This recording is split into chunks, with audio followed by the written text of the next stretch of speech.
It was a big day for roster moves for the Dodgers. We got a couple expected moves, we got a couple unexpected moves, and we got a couple, huh? Let's talk about it on All Dodgers.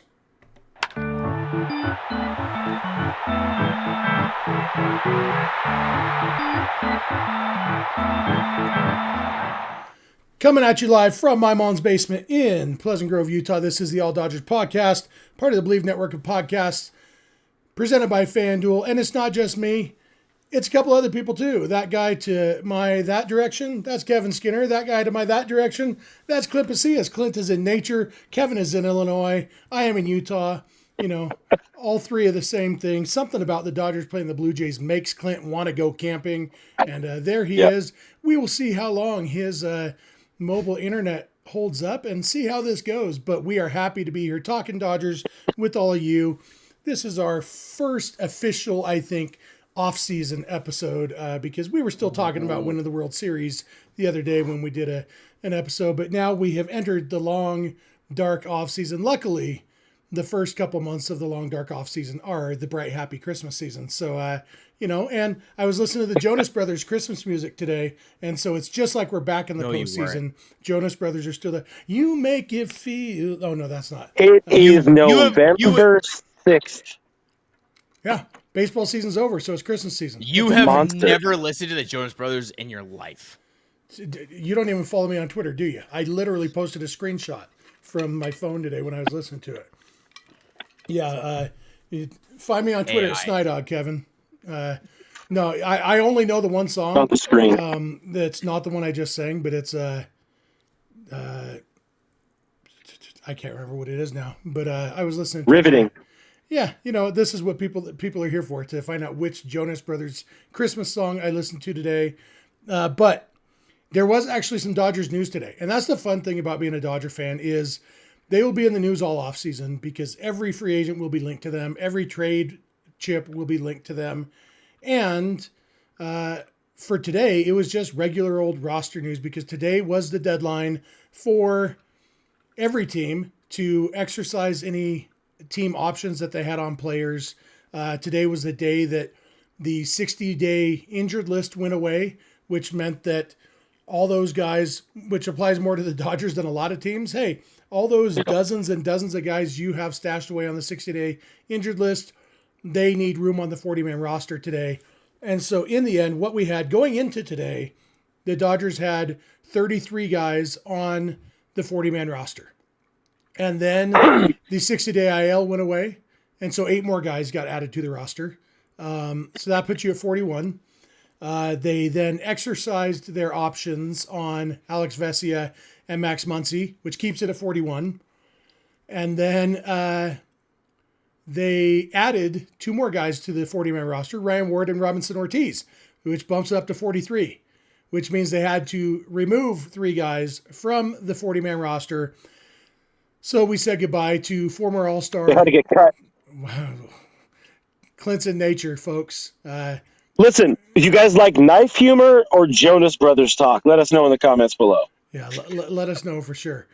All right, Ned Gein, relax over there. Former All-Star starting pitcher Tony Gonsolin was DFA'd by the Dodgers. Tony Smokes is out of the organization, or will be. He's not technically. He's off the 40-man roster. Now they will either trade him or release him. They also, I don't know exactly how the process worked with the other 2 guys, Justin Dean and Michael Grove. They said they were outrighted, but then we found out that the Giants had actually claimed Justin Dean. So apparently they were put on outright waivers, and Dean was claimed by the Giants. I hope he's their starting center fielder. It would be bad for defense, but hey, it makes their lineup a little bit easier to go through.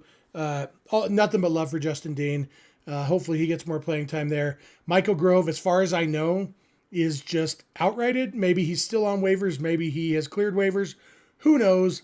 None of us. But that would mean that he would be staying in the organization and just not on the 40-man roster anymore. But first, let's talk about the news that was the least surprising and almost foregone conclusions, which are exercising the options of Alex Vesia and Max Muncy. Let's talk Vesia first, guys. Vesia was going to stay in the organization either way because he would be arbitration eligible if they hadn't exercised it. And so the only question is, are they going to arbitration or not? They're not. They exercised the option they had. Clint, there was never any doubt in anybody's mind that Alex Vesia would be back next year, right? Absolutely not. I had said earlier in Dodgers territory, this is kind of like the heart and soul guy in that Dodgers bullpen now. After the Dan Hudson era and all that kind of stuff, he is he's the leader. He is the vocal leader. He is just the outright insano meter leader, and needs to be back. And obviously, we will take a moment to still send our love to the Vesias and all that. We really hope for well, not for the best, but like just hope they're okay. Yeah, absolutely. Which is kind of the best. Yeah, we don't know what's going on, but we love them and hope they're doing okay. Kevin, did you think they might decline the option and go the arbitration route, or this what you expected with Vesia? It's absolutely what I expected. Even if, honestly, even if he couldn't pitch next year, nobody knows what's going on. Obviously, like Clint said, like our hearts go out to him, his family. We're all just hoping for the best, whatever that may or may not be for that family. The Dodgers have shown in the past that they care about their players like this. So it wouldn't have surprised me at all if they picked up that option. Doesn't matter about 40-man roster implications or anything, just to make sure that he has resources and that he has, the ability to go out there and get whatever help he and his family may or may not need. And that's baseball aside. If you're talking strictly baseball, it's a no-brainer. He was the Dodgers' best relief pitcher, both against lefties and righties and into the season. But even beyond that, you look at not Charlie Culberson, but who is the outfielder? I cannot remember his name right now. Tell me something about him. Oh, that they've Andrew kept on the Toles? roster.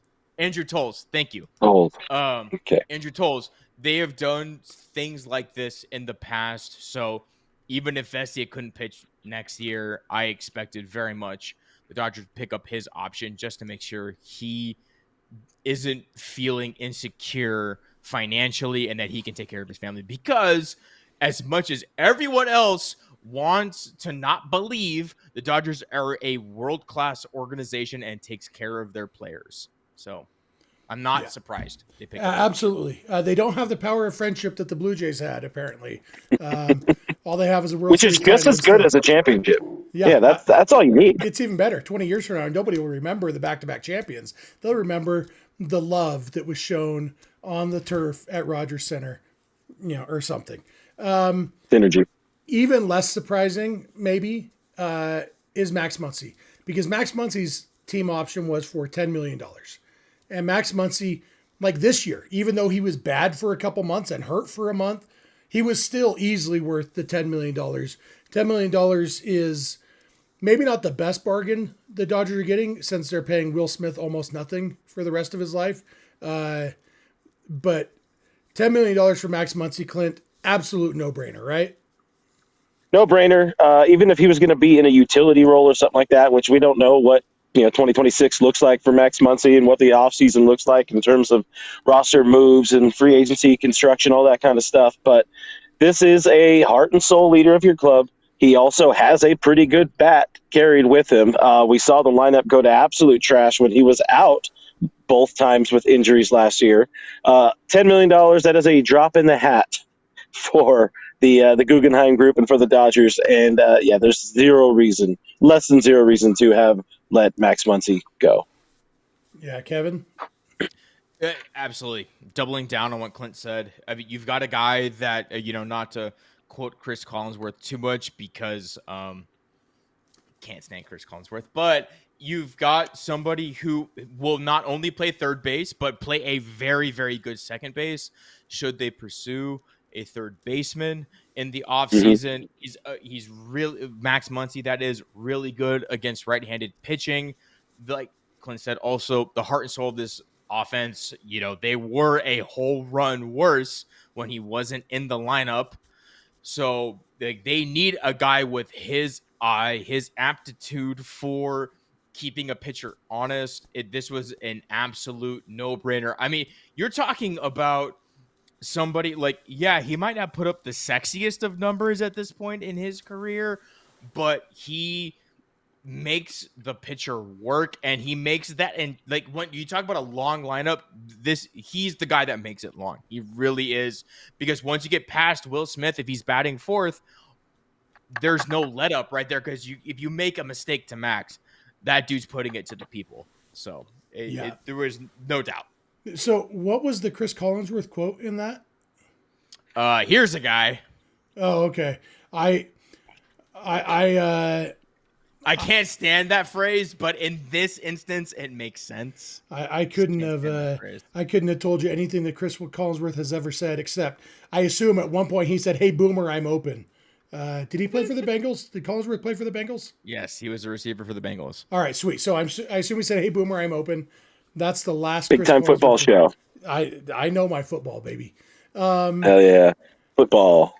I was watching this evening for entertainment. You know, people ask what I do during the off season. I watch the recaps of Dodgers postseason wins, and so what I did tonight was I watched the first 9 wins, the recaps. So both Reds wins, all 3 Phillies wins, and all 4 Brewers wins. I've already watched all 4 World Series recaps several times, so I went back earlier, and I was reminded just how important Max Muncy was to this team this postseason defensively. You have the wheel play when they threw out Nick Castellanos. I mean, that saved Game 2. That Game 2 would have gone to extra innings if not for that play. You have the play in Game 3 against the Brewers. The ground ball to third base that Muncy fielded it and spun and fired home and got Jake Bauers at the plate. Yeah. Great play. You had the play in the World Series when Crybaby, who tries to get hit by pitches, whatever his name is, faked a bunt and then pulled back and slashed, and Muncy made the play on the line drive. And then obviously the big home run in the World Series Game 7. You have the home run against the Brewers in Game 2. Just so much Max Muncy. And it's not like he was playing out of his head. He didn't win MVP, didn't deserve MVP of any series. He just was there and solid and really, really contributing. And so, I saw somebody in the chat saying that that they need to get younger at third base, and so maybe Muncy needs to be a mentor. That time will come, and it may be in 2026.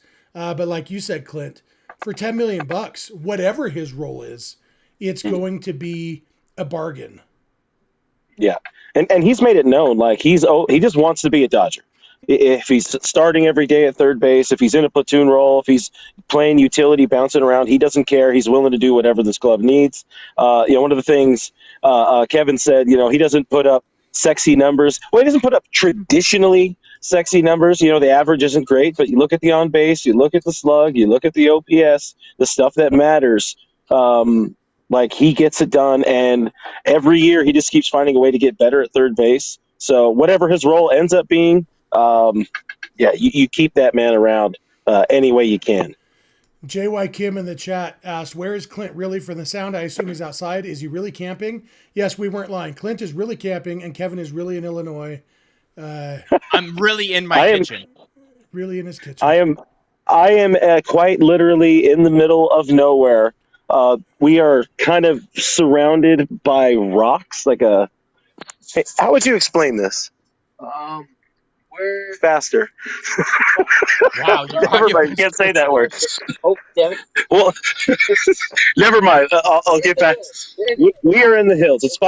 We are in hills, in rocks. If the rocks may have eyes, I don't know. We got here in the nighttime because it's midnight at 6:30 these days, and thanks to the power of Elon and Starlink, so the only reason I'm able to communicate with the outside world, and the only reason I'm able to be here. So this was also a test to see if I could. Well, yeah, I mean, I guess not. Definitely not think that, but thank the power of whoever actually invented Starlink, because here I am, for some reason. Yeah. Alex Renteria says you look sleepy, either sleepy or faded, Clint. Not faded. I had half a beer because I accidentally knocked over my beer. So thoughts and prayers to the Modelo gods. And yeah, it was a bit of a drive today. Today has been a day. We got set up maybe 15 minutes before I jumped on here with you guys, and I don't know, 10 minutes before showtime, 20 minutes before showtime. So it's been a day. But appreciate you guys hanging out with us. Yeah. This is fun. We just had a couple super chats come in. Ken Wolcott sends us $5. He says, my prediction, Justin Dean will star in the movie Lodgeball, a true underdog story. So good. That's I like it. Yeah, I like that. it. Good job, Ken. Anything to reinforce that a lot of people don't understand the rules of baseball, I am good with. And a great movie, Jeff. Yeah, it is good. Yeah. I don't know if Mormons are allowed to watch amazing movies like you that. would be shocked how often my dad says to me, if you can dodge a wrench, you can dodge a ball. It's legitimate cinema. Usually when he's throwing a wrench at me. Francisco Diaz, $9.99 super chat says, I believe this offseason we see Friedman's finest. Yes, the last two off seasons he had an open checkbook, and not to say he won't this year, but I believe he's going to fix the roster to three-peat and for the future. Yeah, it will be interesting to see, guys, because there's trade possibilities. And, you know, we've seen the Michael Bush trade that restocked the farm system a little bit. We've seen, what was the other one that they did? Oh, the well, we've seen a number of them over the years. Matt Kemp trade. Yeah. Even the one I was thinking of, whoever they traded to the Yankees and got Trey Sweeney, who they then used to get Caleb Ferguson. Oh, Victor. And Victor. Gonzalez. Yeah.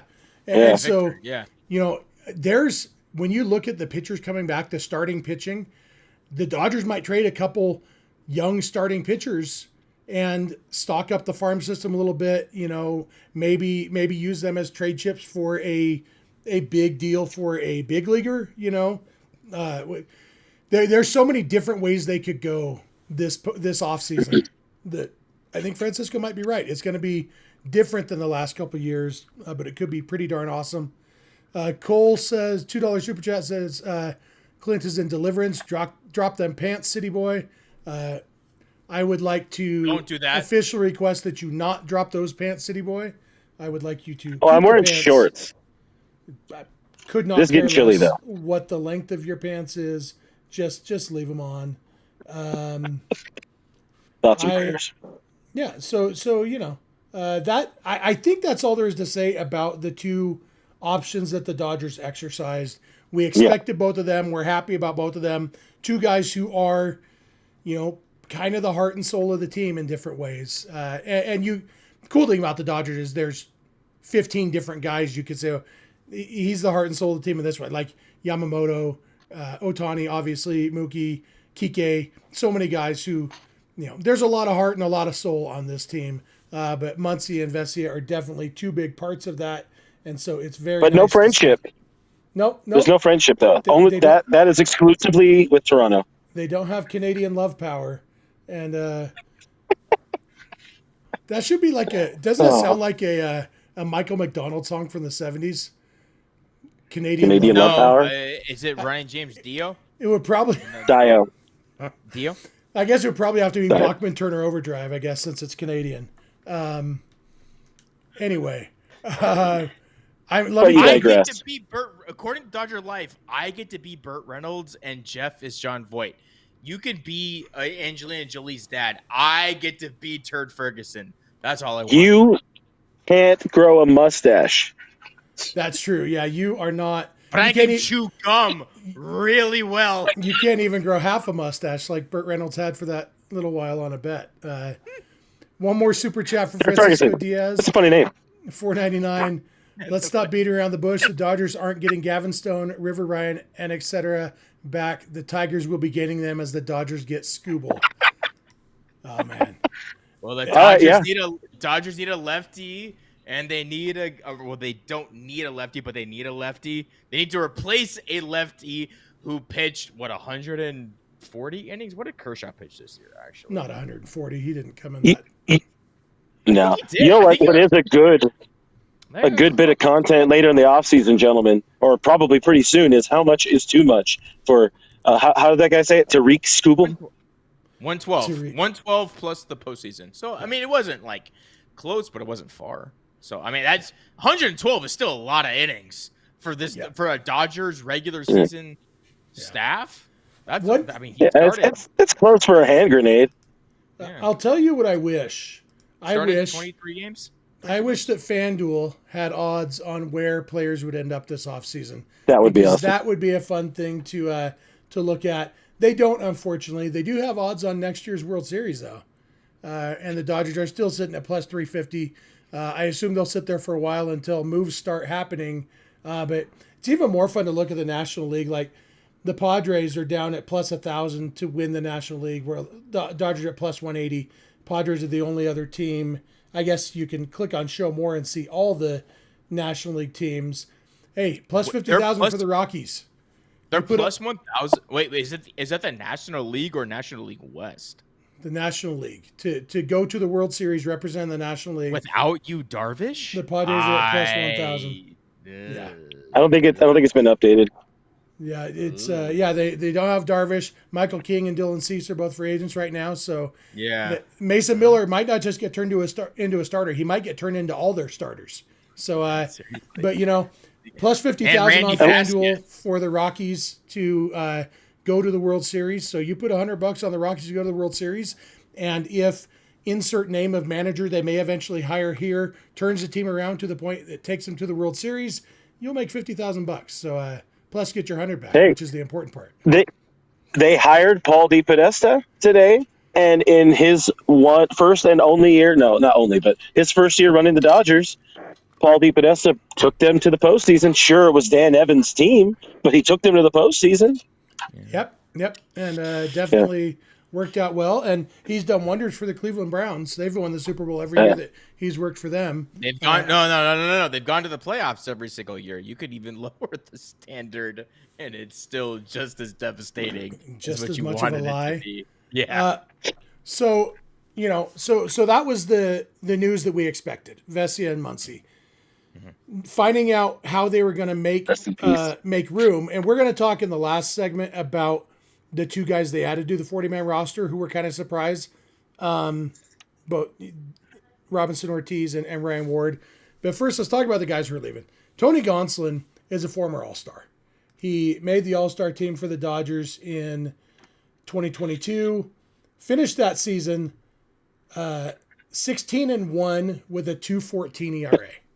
Just so good, ridiculous. And his FIP was 3.28, so he outperformed it, but he was very good. Didn't give up home runs except in the All-Star game. Didn't walk many guys. Didn't strike out a ton, but did all right. The thing about Tony Gonsolin is next year is his last year before free agency, and he's missing at least some of next year because he had surgery in August, and the Dodgers said 8 to 10 months. And so even if it's 8 months from August, that's after opening day before he's back. Realistically, probably more like mid-season. And so for the Dodgers, it's like, do we go to arbitration with this guy, pay him arbitration dollars to not pitch for half the season when we already have more starting pitching than we know what to do with? I got enough starting pitching to choke a camel as what's his name on UHF? Crazy Ernie? Anyway. What's UHF? What? What Mormon channel is that? Jeff, he doesn't know about the two knobs, okay? He doesn't know about a TV with two knobs. I know about, TLC, TNT. I know about, the Turner channels. Have you heard of Weird Al Yankovic? Yeah. So go look up Weird Al Yankovic UHF and have your life blessed because it's one of the greatest movies of all time. And it's a movie. I thought it was a TV channel. Okay. No. Yeah. Oh, the movie UHF that I'm pretending I've heard of. Yeah. Sorry, I don't mean to. I've heard of for whatever this is. I like movies. I thought it was a TV channel you were referencing. No. I do movies. I actually do. So Hey, So can we talk about Tony anyway, Gonsolin more? Tony Gonsolin, it made sense. Like, and Clint, I know Yeah, you and Alana, not Alana, just you, because Alana's in just I. Africa. You had talked about how Tony Gonsolin's time with the Dodgers was probably coming to a close, just looking at the roster crunch and looking at all the logistics. As much as we Yeah. love and appreciate Tony Gonsolin, really didn't make sense to keep him around, you know? Yeah, and then you mentioned the financial factor. That's saving, $5 or $6 million. But the fact that he's not going to be healthy until later in the season, and more likely than not, the Dodgers will have knock on chair here. Their healthy starters, their good starters, should be healthy by August and September. There's not really a need for Tony. He's not a bullpen arm to give him an opportunity to latch on somewhere potentially. You did mention maybe he stays in the organization. I doubt it, but maybe he ideally for him, he finds an organization that will nurse him back to health, give him one of those 1+1 deals, and he's able to be healthy, reestablish his market. Because you mentioned that 2022 was insane. When he is healthy, he is an outright dominant pitcher. He's got some punch. He gets a lot of ground balls. The wins. Wins are funny like that. But the ERA is legit. Like he's very good at preventing runs. So he deserves an opportunity somewhere. He just, healthy or no, he is not one of the 5 or 6 or even 7 or even 10th best pitchers in this organ. Maybe 10, but he's not one of the 5 or 6 best pitchers heading to camp as of right now. And that's before the Dodgers go out and get Tarek Skubal, according to Francisco Diaz. Yeah. You got any thoughts? Are you a Gonsolin fan, Kevin? Yeah, of course. I love Tony Smokes. I love the cat man. Here's Meow. the concern from me is this is his second major arm injury, and he's a split change thrower. And that pitch specifically has an impact on your forearm and elbow. And so I think the Dodgers look at that and go, if they're in the world of betting, which they are, not like from a monetary standpoint necessarily, but from just kind of a roster building and who's going to be effective for them in the future. That's a hard bet to make. Like there's nothing that has said in recent vintage to say that a guy coming back from a second forearm injury can throw a split change. It's like fitting a grapefruit between two fingers and throwing it with conviction and accuracy. A lot of stress. A lot of stress. And when that's his calling card, which it was, and it was fun. It was a phenomenal pitch when he was healthy and when he was effective. It was absolutely his best pitch. I don't think it's like we know the Dodgers are willing to take a bet on injury-riddled pitchers or guys with an injury history. This is one that I think was just a little too much. It's just, man, that's your calling card, and we don't know if you can throw that. And his fastball wasn't anything crazy. Neither was his slider. Like, nothing about him was exceptional besides the one pitch, which is a huge question mark moving forward. But that being said, I hope he lands somewhere and throws well, because I do really like Tony Gonsolin. He's, as a guy who really loves numbers and really loves kind of the story the numbers tell, Tony Gonsolin's hilarious because the numbers do not tell the story of how effective he is as a pitcher. They make no sense, and yet he goes out there every 5 days and shoves.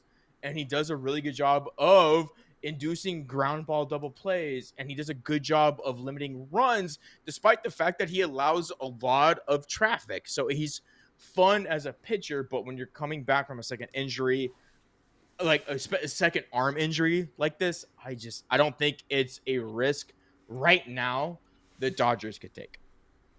What I was going to add is the idea of him being a lottery ticket, and more so the Dodgers and their investment in lottery tickets. Listen, if they had unlimited roster space, 1,000,000,000%, Tony Gonsolin would be on that roster space. The biggest issue is not even the money, the $5 or $6 million. It's not that. It came down to you only have 40 spots to play with over the course of the winter, and then you can start. You look real hurt for at least 60 days and create some extra roster spots. But that's what it came down to here for Anthony.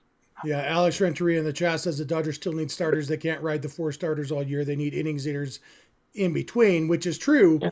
But you look at who they have. In addition to the 4 of Glasnow, Still, Yamamoto, and Ohtani, they also have, in alphabetical order, guys with starting pitching experience: Kasperius, Hurt, Knack, yep. Bobby Miller, if we want to mention him, River Ryan, Emmett Sheehan, Gavin Stone, Justin Robleski.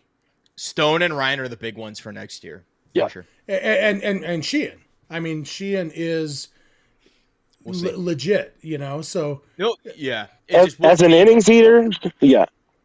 Yeah. Until they end up with Tarek Skubal, that's where we're at right now. Cole asks, how many starters open the year on the IL? He says 50%. I'm interested to see what they do. I've seen a lot of people saying they wouldn't mind if Yamamoto took the first couple months off next year. I assume he's going to want to pitch in the WBC, which, pitch in the WBC and then take a couple months off, I guess. But, yeah, I mean, the Dodgers are always going to be aggressive in their use of the injured list. I think we saw this year that formula works.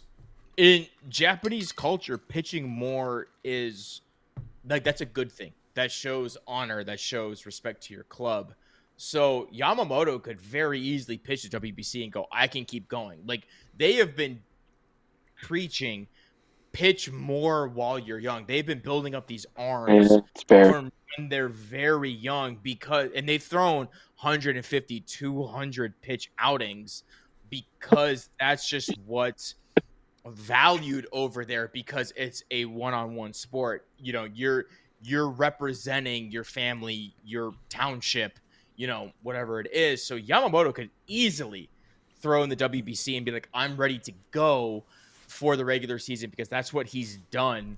I mean, even in the last WBC, he did the same thing. He pitched, not for the Oryx Buffaloes, I can't remember who he pitched for, but he pitched to the Sawamura Award and then just continued to keep pitching in the WBC, and it wasn't a problem. And then he came over to MLB, and the only reason he had an issue in MLB was the size of the baseball and just living in a different country. So and as much as we talk about Ohtani being a unicorn, Yamamoto's pitching mechanics are very, very unique, to the point of, I mean, nobody's immune to injury, but I read, I don't know if you guys saw the technical analysis of Yamamoto coming in to pitch on 0 days rest in Game 7 and why he was able to do that, and his mechanics are what allow him to do that. And said he probably could have pitched a 3rd day in a row if it had been necessary, if it had gone to Game 8.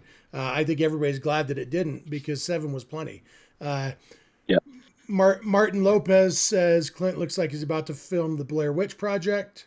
Well, if I point people that way. Clint, go find a corner. Stand in the corner of the cabin. I'm not in the cabin. Well, go stand in the corner of whatever. I want to feel like corner of the rocks? I'm so scared.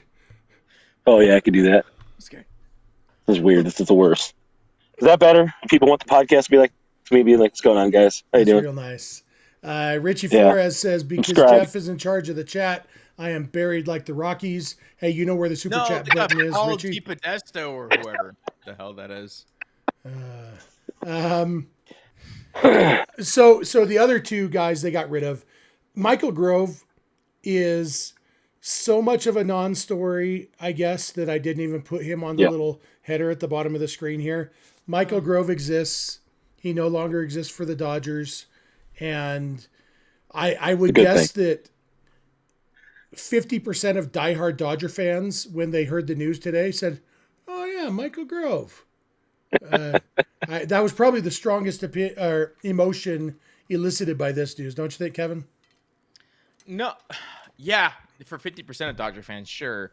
When I saw it out, it sucked because I don't think the Dodgers ever did him any favors. They kept pulling him between being a starter and a bullpen and a swing guy. Like they just kept kind of changing his roles for whatever fit their needs, which To be which fair, is he was great. bad as a starter. He Wasn't good as a reliever. fine when he was a designated starter. He was fine. He was always going to be a good fourth or fifth starter. And then he was really good out of the bullpen, and they wanted to use him out as a long man. And they never gave him a defining role. It sucks simply because I do think the Dodgers didn't do him any favors. I think they used him as literally what the week needed him to be. WEEK, not WEAK. And he never got to establish himself in MLB. I am hoping wherever he goes, he gets that opportunity because he does have good stuff. He does have good metrics. He has a slider. Yeah, That's all he has. He has a slider, but it doesn't matter. If your secondaries are good, his fastball plays off that slider, and he could be a good relief arm if a Plays team over the is willing fence. to let him settle into a role, which the Dodgers did not do. So it sucks. I'm not surprised he's gone. I am hopeful that he finds a home because I do think he deserves it. He's been through a lot as a Dodger, and man, that guy needs to like for the back of his baseball card, an organization needs to take a chance on him because he deserves it. Yeah, I'll say I'll add quickly. It's like he had opportunities. There's a reasonable chance maybe he did just get outrighted, stays in the organization. Hopefully he goes somewhere else. I don't know. Did they say they officially released him, Jeff, or what's the word there? No, he's been outrighted, and so yeah, he may so go he's to just off the AAA. roster. Yeah, yeah. I would guess there's a good chance we never think about him again until he pitches against the Dodgers when they go to Pittsburgh next year or whatever. Saying it now, he'll be an NRI. What's an NRI guy? All right. And then the last one is Justin Dean. He honestly seems like a really good Brewers candidate. He really does. 6 secondary. They teach him to unlock a tick on his fastball, and they teach him one other pitch, and all of a sudden he's like a weird Craig. This is so much Michael Grove talk.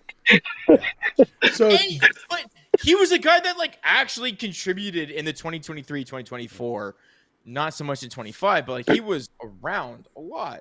Another guy I give him the Warm Body Award. Another guy who's gone is World Series champion Justin Dean. Justin Dean, star of Lodge Ball, a true underdog story. If you can lodge a ball, you can raise your hands or whatever. Lodge a wrench, you can lodge a ball? Maybe. Yeah, it works. The fact is, Justin Dean didn't have a role on this team next year. Justin Dean, if they were to expand the rosters to 28 players and limit pitchers to only 12 of those spots, which is that would be my vote for how they, actually my vote would be 11 pitchers, but go down to 12. It's a good first step. If they did that, Justin Dean would make sense, where you had a spot for a designated pinch runner / defensive replacement. That's his role on a team that hopes to win the World Series. It was his role on a team that just did win the World Series. He pinch ran, he played defense. That was it. Had a sparkling moment for the Dodgers that, interestingly, all he did was raise his hands, but he did it well. He knew the rule, and he got a World Series ring, and he will pick it up when the Dodgers play the Giants for the first time. Whenever the Giants come to LA next year, that's when Justin Dean will get his ring, unless, of course, he doesn't stick around on the Giants either. Who knows? The fact that they claimed him, this may be one of those off seasons where he gets claimed by 5 different teams and ends up, on a totally different team next year. We'll see if he plays for the Giants. But not much to say about Justin Dean other than thanks for the memories. Sorry you didn't get called up in time to make the hot Dodger bracket because he would have put up a fight. Good looking dude. And, wears the Autism Speaks glove, which is awesome. There's a lot to like about Justin Dean, and I wish him nothing but the best, unless he does play for the Giants, in which And I still, It's Justin Dean. I wish him personally the best and his team the worst. The only thing I have to say about the Justin Dean situation is, like, just really crappy timing for him. He's over here trying to bask in the glory of a World Series win. He's doing autograph signings and, availabilities and all that kind of stuff. And now, all of a sudden, he's part of the Giants organization. That's tough. That is tough to be like, oh, yeah, I'm going to celebrate with my Dodgers teammates, Giants. Or the other way around. Like, this is a Giant now. Who are you? He doesn't get a choice on who claims him. Right? Well, I know that. I'm just saying it sucks, like the timing of it. It's not an indictment on him. It's not but like he other picked than that, the Giants. He just no. That was just the team that claimed him, and it makes sense because they're losing Yastrzemski, so they're gonna maybe need a defensive replacement in the outfield. Didn't they trade Yastrzemski? They lost Yastrzemski like 4 months ago. Yeah. There's no reason they're gonna sign him back, so they're gonna need somebody to play aside Jung-Hoo Lee necessarily. Like right now, like he might fight for a spot there. Maybe. Yeah. Probably not. Fourth man. Sixth man. It was fun while it lasted. Is Cole in the chat says, I'm not sure Dean knew the rule. He saw Kike raise his arms. I've seen this said several times. The only reason that he saw Kike is because he turned his head. If he didn't know the rule, he never would have seen Kike. He turned to look and see if the umpire had called it yet. And what Justin Dean said was, of course I knew the rule. I'm a major league outfielder. Not his words, but my words, but that's what he said. And he said, But he said seeing Kike there raising his arms gave him the confidence to be sure of himself in that situation. So, which is great. That's, Kike absolutely deserves credit for supporting the rookie outfielder there. But yeah, Justin Dean knew the rule. Every major league outfielder knows that rule. And the only people who don't know that rule are people who hate the Dodgers. Or play for the Yankees. The Dodgers actually teach this stuff in the minor leagues. Yeah. This is something they go over. This is something we know they preach. So yeah. Although I assume, I said this on Twitter, I assume Justin Dean learned that rule in one of the thousands of baseball games he played and or watched growing up, just like the rest of us did. Like it's something I've known since I was 10 years old. I'm positive it's something that Justin Dean has known since he was 10. Yeah, we all hollered. Yankees exist. I don't know. I hollered the second half. It's like, oh, hands up, hands up. I was watching it on TV. It's like, that's not hands up. Give it a try. We assume that, but it's just not. It doesn't seem to actually permeate the major leagues. I don't know. I that particular play, a lodged ball, I've never seen an outfielder not know the rule. I'm sure it's happened, but I'm saying that like major leaguers not knowing a rule that they've known since growing up, playing like T-ball, fast pitch, whatever. Not every organization reinforces those. Yeah. Well, I do know somebody on Twitter who claimed to represent one of Justin Dean's old minor league teams did specifically say he didn't learn that from us. So they were trying to distance themselves. So it was one of the fun things about that series, seeing people just absolutely lose it about a very, very basic rule of baseball. So let's get to the last thing. We've covered the two people whose options were picked up. We've covered the three people who are leaving the 40-man roster, probably leaving the organization. Now let's talk about the two people being added to the 40-man roster. First of all, Ryan Ward. It was an interesting move because Ryan Ward, you'll recall, did not ever get added to the 40-man roster all season long while the ghost of Michael Conforto manned left field for the Dodgers. And many people wanted him to be added. Ryan Ward was not added to the 40-man roster last year before the Rule 5 draft, for which he was eligible and in which no other team took him. So for them to add him now, Clint, do you think this is a case of we see a future for Ryan Ward in our organization, or a case of Ryan Ward just hit a crap ton of home runs in AAA, let's add him to the roster and try to trade him this offseason? Yeah, it's more of the latter. If they had any sort of plan for him, use for him last year, he would have gotten an opportunity. But still, 36 homers, over 100 ribbies, even at AAA, even in the PCL, that plays somewhere. So he will be a part of a bigger trade at some point. What do you think, Kevin? Yeah, it seems like the move before the move. they suffered through Michael Conforto and a bunch of Estuary Ruiz, if I remember correctly. They suffered through a bunch of outfielders without calling Ryan Ward up. It feels like they added him to the 40-man roster just to maybe get something for him later, like a PT BNL or whatever player to be named later. It seems like it's that situation. He's done as much as he could with the bat, but when you have a question mark on the bat and a black hole on defense, it unfortunately does not play at the major league level. When you said PTBNL, with the Dodgers, I thought you were talking about somebody, musician P.T. who Barnum? picked up a set for a Canadian folk band. He was a part-time bare naked lady. Get it? why? Yeah. I wish Clint had his Badum Bum soundboard. I'm about. There are tacos waiting for me, and I'm sitting here listening to that. Mr. John Rod in the chat, $1.99 super chat says Clint doesn't want people to know he's glamping. Oh yeah, we glamp hard. I never denied that. I've never said otherwise. Gotta have someone to plug in the CPAP. Yeah. No, I'm not a CPAP kind of girl. But I'm literally using Starlink to do this show. This is glamping. I have Wi-Fi. Yeah. This is glamping. There's a $50,000 trailer behind me with a refrigerator and a Reyes made dinner. Okay, not my trailer. He's the rich one, not me. Tell him to hit the super chats. He can't. He jumped off the Starlink so we wouldn't get disconnected. I respect that. Ken Wolcott says Paul DePodesta just claimed Scott Hatterberg off waivers to be the Rockies' first baseman. DDO if you know, you know. Says Michael Kopech and Blake Trinan need to go too. The good news is, for you at least, Michael Kopech is gone. He's a free agent now. Trinan is not. Probably won't be back, but Trinan does have 1 year left on his contract.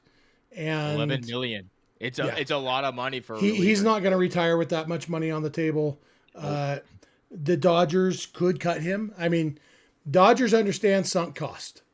They're paying Blake Trinan $11 million no matter what happens in 2026, and so you can pay him to hurt your team, or you can pay him to go away.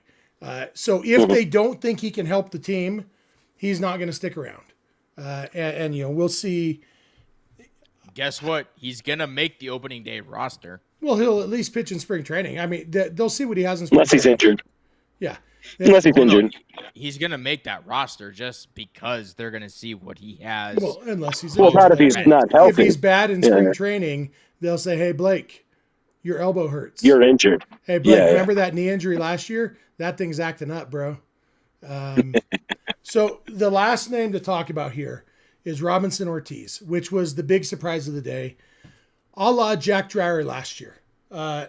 Both left-handed pitchers, both guys who, if you haven't really been a Dodgers farm system guy, you haven't heard a lot about. Robinson Ortiz moved 3 levels last year. He started in high A, finished in triple A, and did really, really well in high A, really, really well in double A. And then from a raw numbers standpoint, he did well in triple A.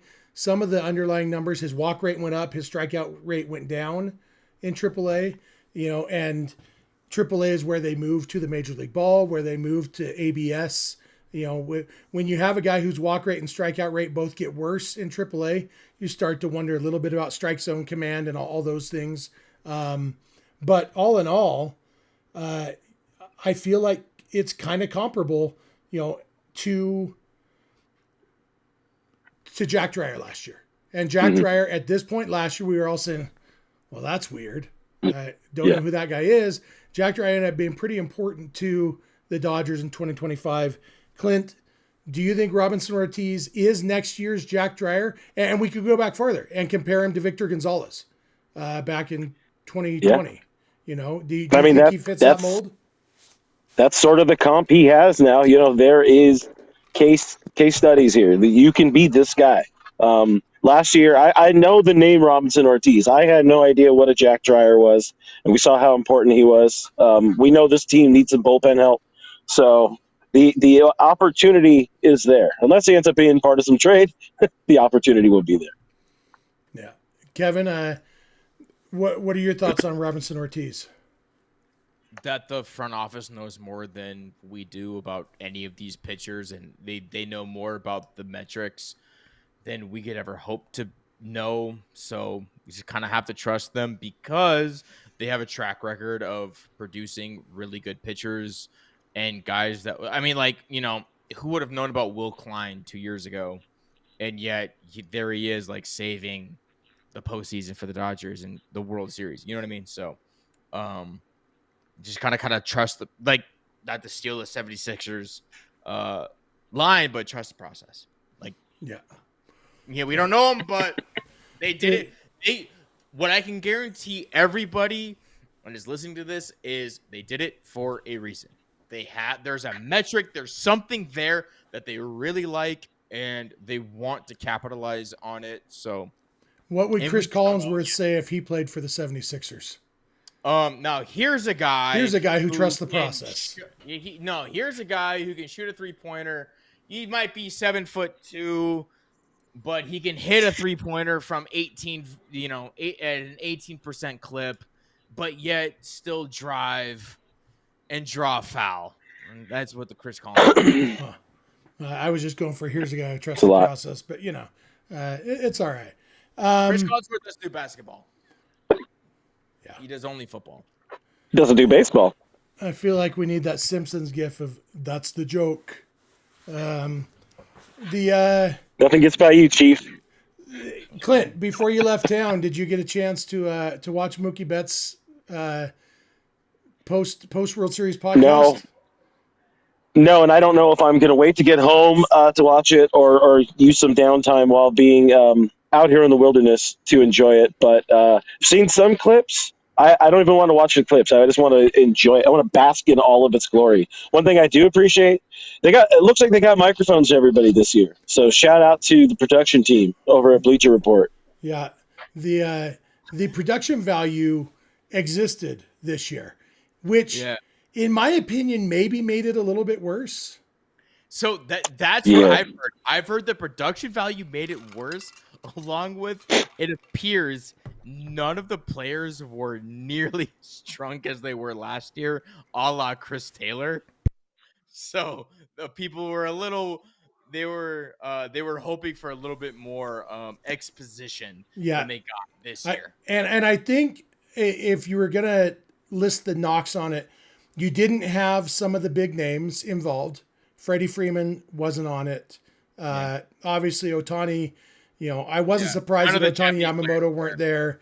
Andy Pajes wasn't on it. No Tommy Edman. Some of the guys who did a really good job last year, I did like that they gave some screen time to Alex Call and Jack Dreyer and, Will Klein. Absolutely deserved it. It was good.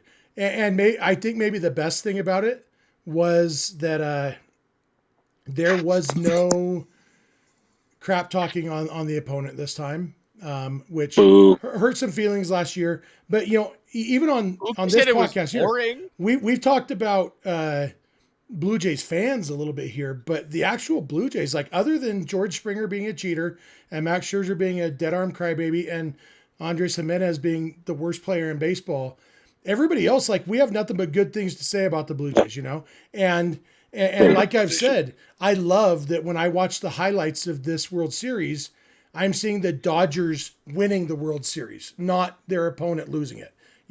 It's so seeing Rojas's home run and Will Klein's heroics, all those things, so much more satisfying than watching Aaron Judge drop a ball and watching Garrett Cole forget to cover first. And so I think the nature of this series, the Blue Jays played a better series than the Yankees last year. And I think the way the Dodgers talked about the series reflected that. I like BC3, the Max, the MX, so maybe it's the Mexican. I don't know. It's just BC. Yeah, BC. It was just Chris Taylor. He's not on the team anymore. That's why, implying that Chris Taylor on the Mookie thing, and then Joe Kelly had some stuff to say on the radio too. That was the two things that, and you can understand why the Yankees were upset. These two guys who didn't do anything to win this World Series are the guys talking crap, and that was, I don't know That's if like it was. anything. Like they did stuff. They did things. Like, maybe not Joe Kelly wasn't even on the roster. Joe Kelly wasn't on the roster, but Chris Taylor was Chris around. Taylor Chris Taylor was he was at on second base. Yeah, because he was pinch running. The end. He was on the field, at least. Pinch running when Freddie hit the grand Chris slam. Taylor's slander over here. None. Well, I'm just saying he didn't do anything to help them win the World Series last year. Just stating facts and whatnot. But that's that's me, Mr. Facts. He went 0 for 1 with a 0 OPS in the World Series last year. Perfect. So That's all you he can needed. understand why the Yankees were a little bit upset about. I guess it's not necessarily better than Andy Paz, like 1 for 47 or whatever the heck it was. OG Martinez points out that Jeff Hoffman could get added to this list because I don't know if you guys saw David Vassay's report that during the bench clearing incident, Jeff Hoffman was talking the most crap, and Dodgers players told him, "You better hope you don't get in this game." Yeah, you don't want to be part of this. I don't know if anybody said, if you get in the game, Miguel Rojas is going to hit the biggest home run of his life off of you, but it was definitely implied. And it was certainly weird because Jeff Hoffman in the regular season, he had given up, or he had failed to hold a lot of saves. That was kind of like a lot of Blue Jays fans were worried that there would be a point where Jeff Hoffman would blow a save, because that was kind of his moniker. So, hey man, talk your you look at Jeff Hoffman and Tanner Scott's stats. They were way too similar this year for one guy to be not on the roster and the other guy to be trying to close out Game 7. The Dodgers had the good sense to leave theirs off the roster. Well, Tanner Scott had that problem with his butt, Yeah. And leg or whatever it was. Which gave them know where it was? Do we know where the lesion was? Is that where? Are we sure? It was ass adjacent. It could, according to sources. There's a lot of, it could be upper thigh. It could be mid. There's a lot of places it could be. Ass adjacent, if you will. I don't know that I want to talk about Tanner Scott's lower body anymore. Feels like as good a time as any to hit that wrap it up button. Yeah, this has been of all the episodes we've done, guys. No, Jeff is one of them. Jeff has to wait 9 minutes because currently. No, I'm gonna leave. There are tacos. I'm getting cold. We do have 2 more super chats that I'm going to read real quick. That I'm here for. Okay, Richie Flores, $4.99. If you're Noah Davis, do you even want the ring? And if so, does it come by a post office, or does someone do a drive-by and throw it out the window? We're not throwing it out the window. The good news about Noah Davis is he may be available to show up on opening day next year and in street clothes and pick up his ring. I don't know. He definitely Dodgers legend. Ring, I think he's money. Probably holding on to see what his playoff share is, because you remember last year Ben Kasperius made a lot more from his World Series share than he did from his baseball salary. The same is going to be true this year for like Justin Dean. Justin Dean has been in the minor leagues for 1,000 years, and this year he's going to get $500,000 or something for playing in the World Series. Even if he doesn't pawn his World Series ring. So it's huge for these young guys. So Noah Davis definitely fits that mold. He won't get a full share, but he'll get something. JY Kim, $5 super chat. Might Teoscar get traded, as some fans have been saying? Also, do you think Ha-Seong Kim will be part of the roster or start in the minors next season? We won't dig into this too much right now because there's a lot to talk about this offseason. It's hard to see Teoscar getting traded unless the Dodgers eat quite a bit of money because he had a down year offensively and a terrible year defensively. And so we'll see. But if the right trade came along, I think they'd be open to it. But they're already looking for outfielders this offseason.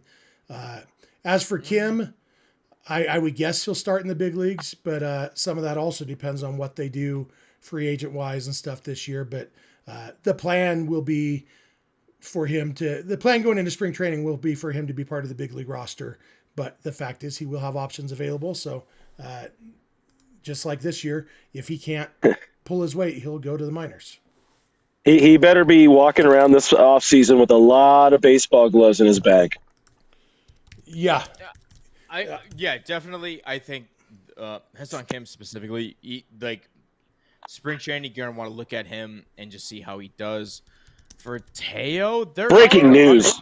There are a lot of teams that would like a strict designated hitter. You look at somebody like the Phillies, the Marlins could use one. There's a lot of AL teams that could also use a strict designated hitter. So I think if the right package presents itself on the doorstep of the Dodgers, they'll look at it. But yeah, like Jeff said, they're already looking at one outfielder. I don't know if they necessarily want to look at two unless they're confident that Tommy Edman can play center field after whatever he needs to go through this offseason to get himself healthy. And I think we'll end on this. The Dodgers, there's been a lot of talk about how they need to get younger this offseason, and I think today was the first step by sending off Justin Dean. There's now room for a younger outfielder, a guy a month and a half younger than him, named Kyle Tucker. Kyle Tucker is a month and a half younger than Justin Dean. So I want to pay him $400 million, but yeah, if he wants not my money. That's going to do it for us for tonight. Clint is cold and wants to eat tacos. Kevin's in the kitchen and probably going to eat tacos. I am fat, so I'm probably going to eat tacos. Wait, we all got tacos? What it's the Taco hell? Thursday. I wasn't invited? Taco Thursday. Taco Everybody Thursday. knows. Tacos? With that said, thank you all for being here. Thank you to the chat moderators. Thank you for all our super chats. Thank you for hanging out with us tonight. Thanks to Starlink and whoever invented that. Thanks to the Bleav Network for having us on the network. Thank you to FanDuel for being a presenting sponsor. And with that said, all that's left to say is bye. Bye.